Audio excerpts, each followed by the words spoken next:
क्या ये कम है, क्या ये कम है, अहमदे मुख्तार तक पहुंचा दिया, मुझको भी सरकार के दरबार तक पहुंचा दिया। कोई जरूरी नहीं है कि यहीं आके चिल्लाऊं तो आवाज आ जाए, वो थका हुआ इसलिए बैठ गया। क्या ये कम है, अहमदे मुख्तार तक पहुंचा दिया, मुझको भी सरकार के दरबार तक पहुंचा दिया।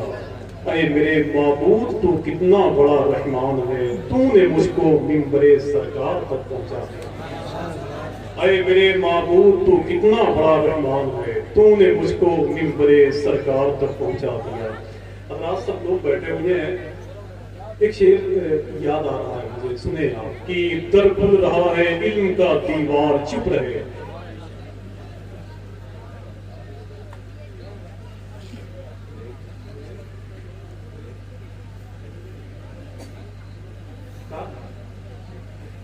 कहा है किसी की रोड पे गाड़ी को हटा दें ताकि लोग निकल जाए, मतलब निकल जाए। सुने, क्या ये कम है अहमदे अब मुझे देखें आप, मुझे देखें, बहुत हो गया। क्या ये कम है अहमदे मुख्तार तक पहुंचा दिया, मुझको भी सरकार के दरबार तक पहुंचा दिया। अरे मेरे माबूद तू कितना बड़ा रहमान है, तूने मुझको मिंबरे सरकार तक पहुंचा दिया, तूने मुझको मिंबरे सरकार तक पहुंचा दिया। ये भी बैठे हुए हैं, पीछे दिलावर भाई बैठे हुए हैं, इनका पता नहीं क्या नाम है, ये तो बाकायदा एक हादसा है, समझ रहे हैं। दिलावर भाई को कोई देख ले 10-15 महीने का बच्चा तो 10 दिन आग नहीं खोले।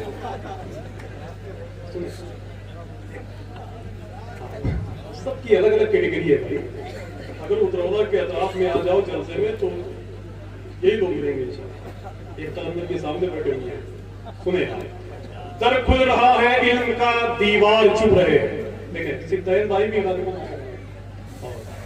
दर खुल रहा है इल्म का दीवार चुप रहे। अगर कहीं से इमाम हुसैन की बारगाह तक आवाज जाए तो बताएं।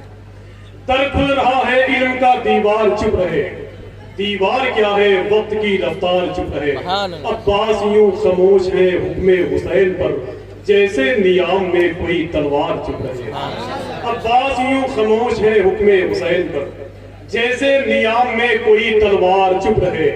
उसके खिलाफ पांव की जंजीर बोल उठी, जो चाहते थे आबिदे बीमार चुप रहे।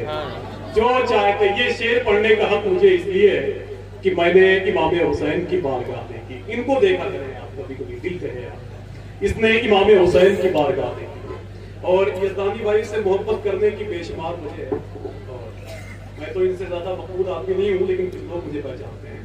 लेकिन एक बात बताऊं कि इनसे मोहब्बत करने की एक वजह ये है कि आज से तकरीबन 3 साल पहले मैंने इनके साथ गुंबद खुदा देखा। दूसरी वजह जो मेरी जिंदगी के साथ जुड़ा हुआ है, आज शायद हम जमीन के नीचे होते, ये भी जमीन के नीचे होते, जब नागपुर से प्रोग्राम करके हम और ये बाई कार निकल रहे थे हैदराबाद के लिए, तो तकरीबन वो ड्राइवर जो था वो सो गया और जहां वो गाड़ी रोका था उसके जो पीछे का पहिया था, पैदा करने वाले रब की इज्जत कसम, तकरीबन 100 फुट गहरा था, 100 फुट गहरा। मैं बेखबर नींद में सो रहा था और जैसे गाड़ी उसने रोकी, यज़दानी भाई ने उससे कहा, आफाक भाई जैसे आप बैठे हुए से बैठे रहिएगा, वरना शायद जिंदगी में दूसरी मुलाकात किसी से नहीं हो सकती। उसके बाद में पीछे ईंट वगैरह लगाने के बाद में किसी तरीके से हम लोग बाहर नहीं होते। तो इससे मैं इसलिए भी मोहब्बत करता हूँ। दूसरी मोहब्बत करने की वजह यह है कि इसने अल्लाह के नबी का रोजा देखा, सरकार गौसुल आज़म की बारगाह। तो यार जो आपकी जिंदगी के साथ भलाई करे उससे मोहब्बत करनी चाहिए कि नहीं, जरा मिल के बोले। तो ये सारे लोग बैठे हुए, अब मेरा दिल कह रहा है कि अगर आप इमाम हुसैन की बारगाह में जाना चाहते हैं, जाना चाहते हैं, तो आइए एक शेर पढ़ते हैं करबला शरीफ के हवाले से।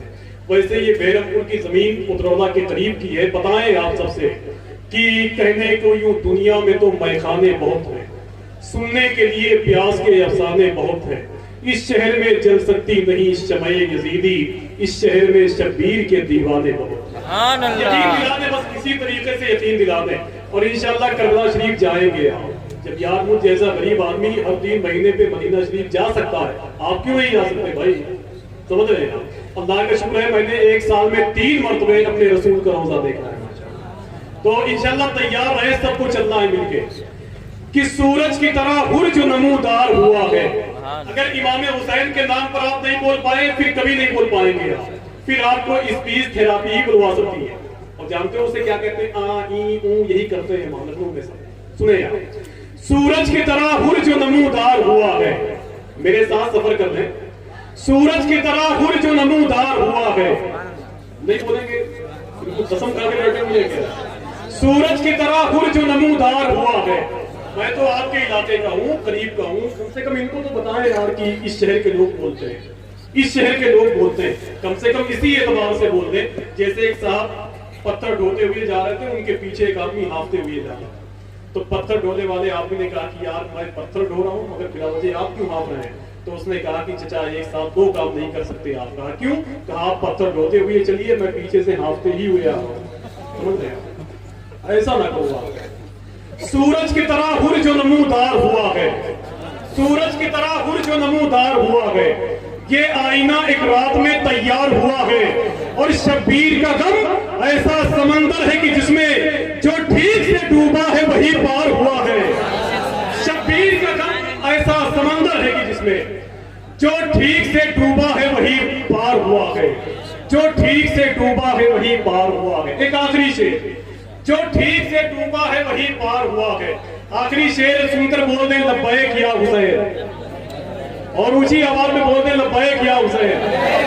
हाथों को उठाकर बोल दें लब्बैक या हुसैन, लब्बैक या हुसैन। इंशाअल्लाह खुश हो जाए। मेरे दोस्त ने बताया कि सरकारे वसूली का नाटा आने वाला है, आ चुके हैं लेकिन यहाँ आने वाले हैं। मेरे ख्याल से वो जात जब आएगी तो इंशाअल्लाह उसके खानदान के हवाले से आपसे बातें करूंगा। ये कौन लोग हैं?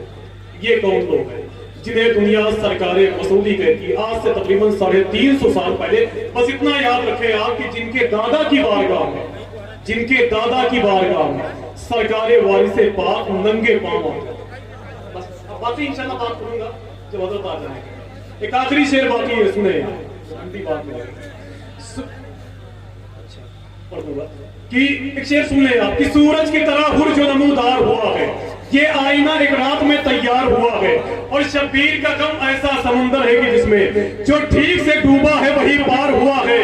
और जिस हुर को अजाने न जगह पाई वही हुर शब्बीर की आवाज पे बेदार हुआ है, शब्बीर की आवाज पे बेदार हुआ है। बहुत साल पहले मैं एक शेर पढ़ता था हुजूर की आमद के हवाले से। यजदानी भाई का हुक्म है कि 2 शेर पढ़ दो, तो वो मैं पढ़ना नहीं चाहता लेकिन जल्दी सुन ले आप कि दीवारों दर सजाओ सरकार आ रहे हैं, मिलकर खुशी मनाओ सरकार आ रहे हैं, मिलकर खुशी मनाओ सरकार आ रहे हैं। ऐ बेकसो यतीमों अब जीत है तुम्हारी, अब हौसला न हारो सरकार आ रहे हैं, अब हौसला न हारो सरकार आ रहे हैं। हज़रात आइए बड़े ही अदब और एहतराम के साथ, जिससे पूरा हिंदुस्तान मोहब्बत करता है, हिंदुस्तान की जमीन, हिंदुस्तान पे रहने वाले मोहब्बत